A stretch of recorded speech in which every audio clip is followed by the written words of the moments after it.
everybody, it's Audrey back at Bluebell, and this is day 4 of filming for our Christmas program.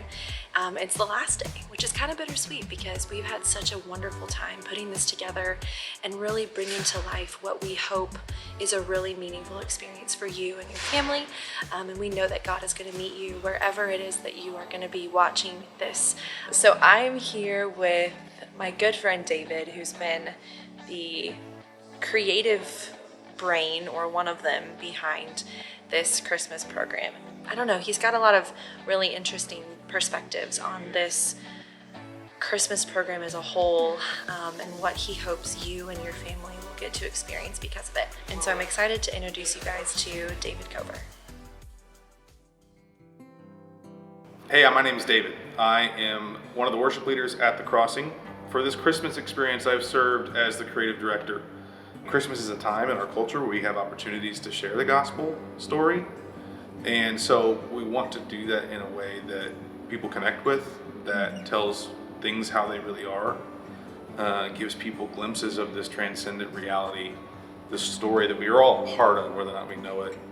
But we really wanted to make something for people who maybe aren't a part of The Crossing. Something that maybe you, as a person who is a part of The Crossing, can be not nervous to watch with coworkers or family members or whoever we're allowed to be around at Christmas. Yeah.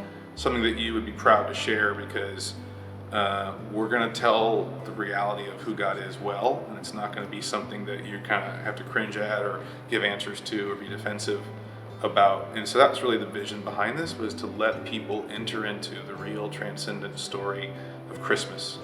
There's a lot of weight when you do something creative that has that mission behind it. At the same time, and I actually stole this from Dallas Jenkins, who produces The Chosen, which I highly recommend as a show. But he talked about how he felt daunted making a show about Jesus, like that would be really hard. And he talks about how he had this image of loaves and fishes, and this boy brought loaves and fishes to Jesus. It wasn't the boy who had to feed all the 5,000. It wasn't the boy who did the miracle. He just had to provide them and bring them to the master.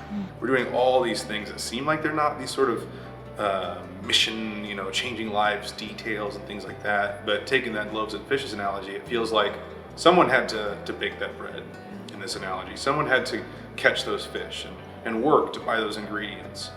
And again, it wasn't the people who did those things to make those loaves and fishes that were the miracle workers. They just had to be faithful and use their work and use what God has given them and bring them to the feet of the miracle worker. And that's what I think we're all trying to really remember when we put a lot of resources and a lot of time, and lots of volunteers have sacrificed their families and work schedules and lives to come be a part of this.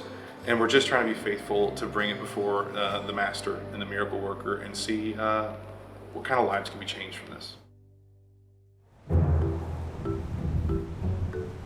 I would just like to say, as I was walking to where I wanted to shoot this, I was so worried I was gonna step on a snake or something. This is not my ideal situation. I'm not a farm girl. I enjoy being adventurous and outdoorsy. I just am very conscious of the fact that there's a stack of logs over here, and there's also holes in the barn, and I'm thinking that wildlife is gonna come out and attack my ankles while I'm talking. It's not gonna happen, Audrey. It's not gonna happen. Just chill. Chill. So today what we're doing at Bluebell is filming a couple of these individuals who have just really unique stories to share, and they hope that their experience in 2020 and what's kind of brought them where they are today is something that you all can connect with at home. So I'm going to introduce you to my friend April. I'm so honored to call her a friend, and just hear a little bit more about her story. What's up, April? Hey, how's it going? Good. Thanks for chatting with me before you leave. Even though Bluebell is so beautiful, it's like you don't really want to leave. You don't. I just want to walk around here for the rest of the day. Oh my gosh, it's amazing. When you think about your story, what do you think that emotion is going to be that people really feel from you? Yeah, I think it's going to be a little bit of everything, right? So when we are going through hard things, God gives us the space to lament. He doesn't say we can't be sorrowful. Yeah. He promises to be with us in that space. He doesn't say we can't have those emotions. And so that's really the heart of my story, that there are hard things and we're not going to look away from the hard things. but that God is with us in the hard things. Yeah. And hopefully there's encouragement in that. I talk a little bit about my childhood and my family and just being away from them. And that's all hard stuff.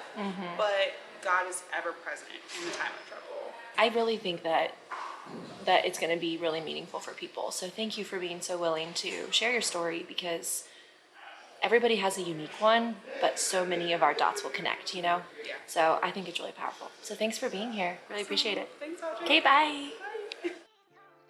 Hey everybody, so we just wrapped up filming the Christmas special. And to say that it's been an experience I'll never forget is probably kind of an understatement. It's been really powerful seeing the church come together and make this happen. It's just been a really neat thing to be a part of, and I hope that you at home, through all of this behind the scenes content, are even more excited to share the video with someone, to watch the Christmas program with your family and your friends.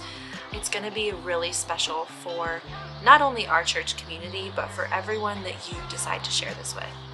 You know, we hope and we pray that God meets you where you're at, that He refreshes your spirit at the end of this year, that we can all be lights in the darkness. We're just really excited to share it with you. So I hope that you have a wonderful holiday season and a very Merry Christmas, and we'll hope to see you soon.